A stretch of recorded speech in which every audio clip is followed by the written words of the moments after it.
What's up everyone, welcome back to Quest Mode. With games like Dead Cells, Celeste, Into the Breach, Hollow Knight, and tons more, the Nintendo Switch got some amazing indie games in 2018. And thankfully, it doesn't look like things are going to slow down. So today, we're checking out 16 of the best looking indie games coming to Nintendo Switch in 2019. Now, if this is your first time to Quest Mode, I hope you'll consider subscribing, but for now, let's get into it.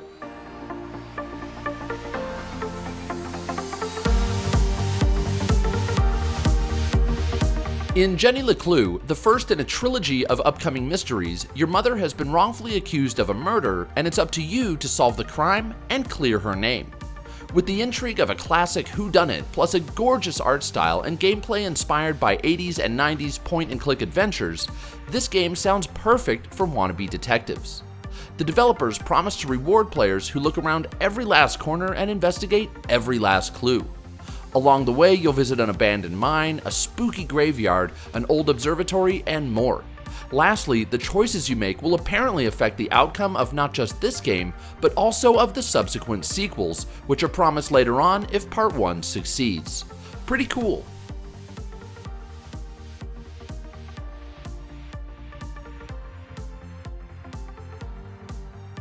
Unruly Heroes is a co-op focused side-scroller for up to 4 players that bears more than a slight resemblance to Rayman.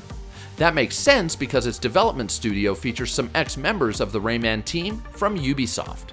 To beat each level, you use the unique abilities of different characters to solve puzzles and reach new areas. You can play Unruly Heroes solo, but it doesn't seem all that challenging, and with its heavy focus on cooperation, it might be best for players looking for a casual experience to enjoy with friends. That being said, if the levels are even close to as creative as those seen in Rayman Origins or Rayman Legends, I'll definitely give it a try.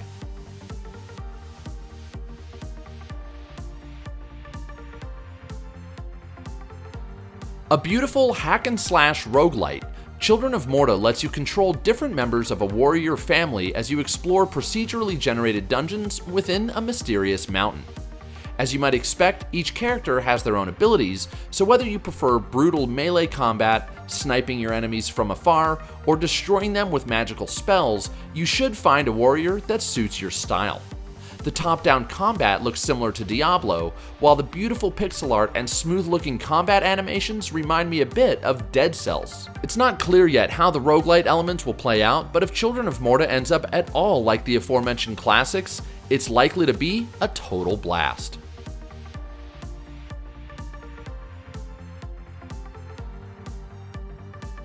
A Fold Apart looks like it could be one of the most charming, heartbreaking, and heartwarming games of the year.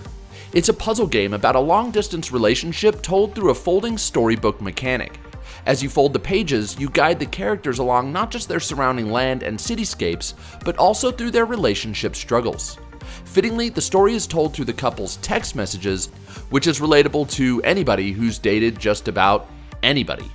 A Fold Apart boasts over 50 paper folding puzzles, and if it lives up to the emotion of its trailer, this is going to be a real tearjerker.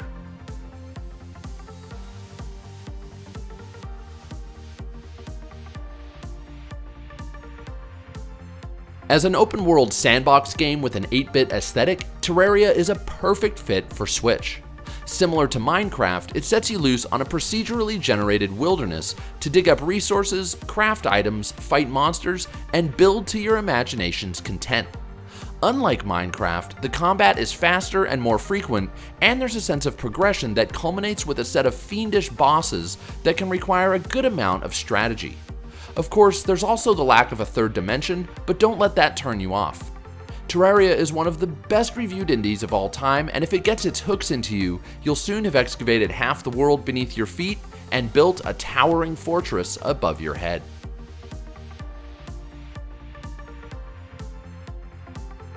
We don't know much about Sayonara Wild Hearts, but the developers at Simogo are worth your attention.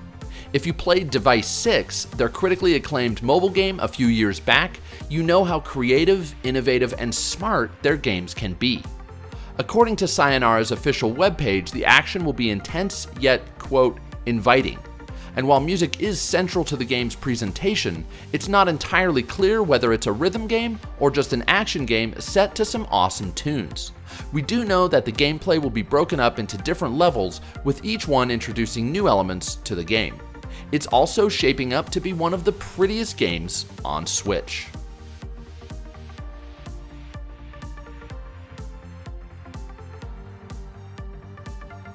If there's one Metroidvania to look forward to in 2019, it's Bloodstained: Ritual of the Night. That's because it's being created by Koji Igarashi, who directed Castlevania Symphony of the Night over 20 years ago. If you're not aware, that's the game that's responsible for the Vania in Metroidvania, so yeah, this game is a big deal. It's sure to feature the exploration elements we all love, finding items and abilities to open up new areas of the map, but it's also set to feature RPG and even crafting elements to help create a deep gameplay experience. While Bloodstained won't feature Dracula or any of the other characters from the Castlevania saga, it's safe to expect similarly awesome enemies and bosses, along with the gothic style and badass music that makes Castlevania so amazing.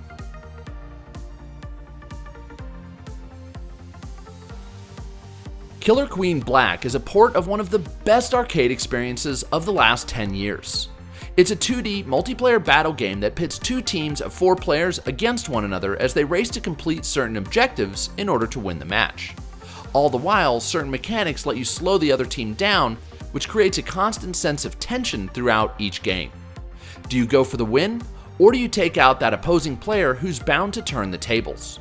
Now, Killer Queen Black does feature some major differences from the arcade game, such as 8 players instead of 10, and of course the smaller screen. But the developer also promises a few new surprises. In any case, if the port is any bit as fun as the original, this could be one of the best multiplayer experiences on the Switch.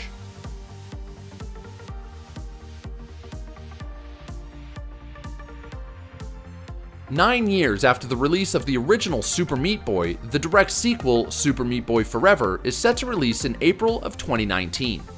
If you haven't played Super Meat Boy, it's an incredibly challenging, fast-paced platformer in which you sprint, leap, and climb your way through stages filled with all sorts of blades, spikes, pits, and other death traps. The game is also very, very bloody. Or meaty? That's because you play as, well, a cube of meat, and you'll die over and over again. And you'll do this all with only 2 buttons. Thankfully, Super Meat Boy Forever prides itself on tight controls and quality level design rather than complex control schemes. If it lives up to the original, that'll be just fine.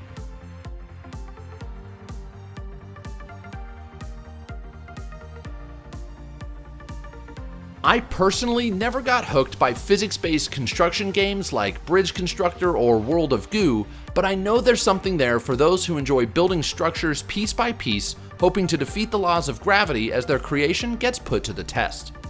That's the gist of when ski lifts go wrong, but instead of bridges, you're building ski lifts and ski jumps. If your lifts and ramps aren't built to code, your hapless patrons will wipe out, fall, and tumble to their brutal demise like hapless ragdolls. While the physical humor alone won't be enough to hook me, this game could be something special if the challenges are interesting enough and the game rewards you well for sticking that hard-earned landing.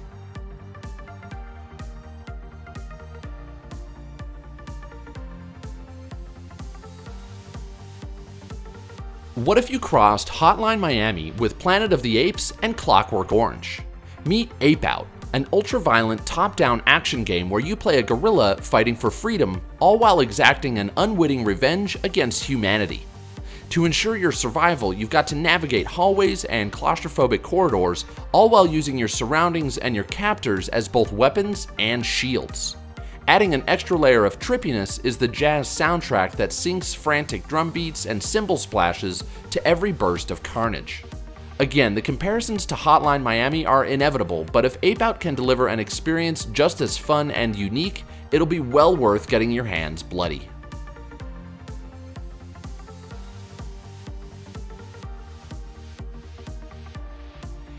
If I'm not mistaken, Kentucky Route Zero was first announced for Switch all the way back in 2017.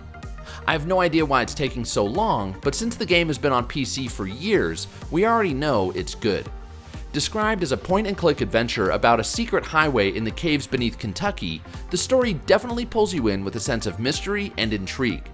Then the fantastic writing and character development, most of which happens through engaging dialogue options, will keep you invested in your character. On the downside, at least for me, the game is very light on puzzles, but if you dig pure interactive storytelling and you want to spend some time in a subterranean world drenched in atmosphere, this is a must-play.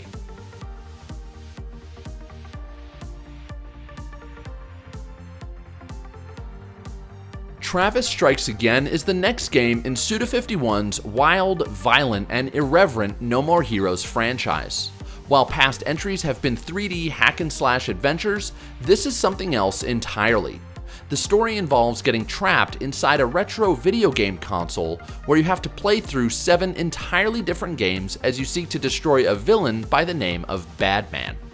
These games are inspired by some of the best retro-themed indie games of the past decade, and each one is totally unique.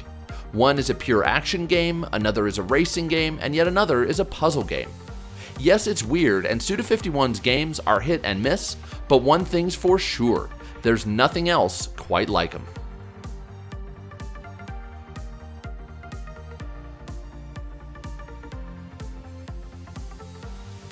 Shovel Knight has given us some of the best retro platforming of the past decade. In King of Cards, the next and last game in the series, you play as King Knight, who sports a new shoulder slam ability that lets you smash through obstacles and traverse through mid-air. Of course, you can also bounce off foes similar to Shovel Knight. Developer Yacht Club promises 30 levels across 4 worlds, plus a strategic card game woven throughout the main campaign. Yes, that's a departure from the action we've seen in previous Shovel Knight games, but it could complement the core game's RPG sensibilities and character progression system.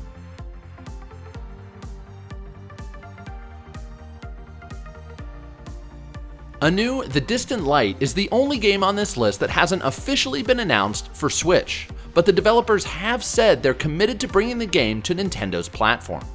I for one have my fingers crossed because this game looks incredible.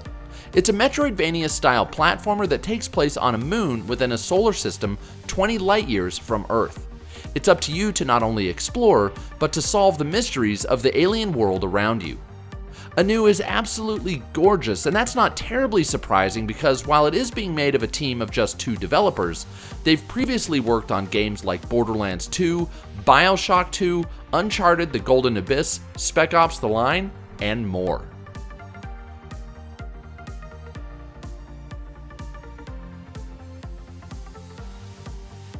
If there's one game in 2019 that looks to be loads of fun based solely on its sense of humor, it's Untitled Goose Game.